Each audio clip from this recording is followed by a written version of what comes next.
Dhallywood superstar Shakib খানের হাত ধরে সিনেমা জগতে পা রাখেন চিত্রনায়িকা স্বপ্ন বুবলী। 2016 সালে বসগিরি দিয়ে চলচ্চিত্রে অভিষেক। 2019 সালে বি সিনেমায় শুটিং শুরু করেন শাকিব খান ও বুবলী।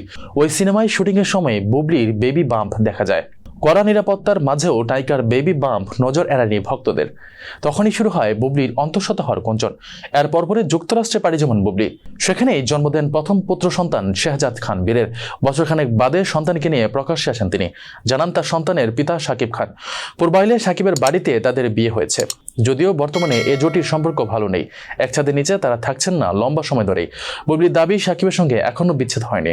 দুজনেই সময় নিচ্ছেন সন্তানের কথা চিন্তা করে। তবে একসময়ের শাকিব খানের বন্ধু ও প্রযোজক মোহাম্মদ ইকবালের দাবি শাকিব বুবলীর বিয়েই হয়নি।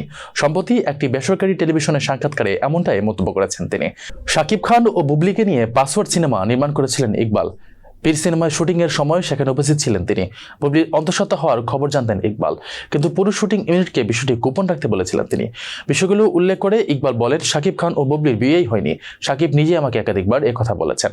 তবে বুবলী বলেছেন তাদের কাবিন হয়েছে। আমি বুবলীকে বলছি, কাবিন হলে তোমাদের কাবিননামা দেখাও। সে কাবিননামাও দেখাতে পারেনি সে।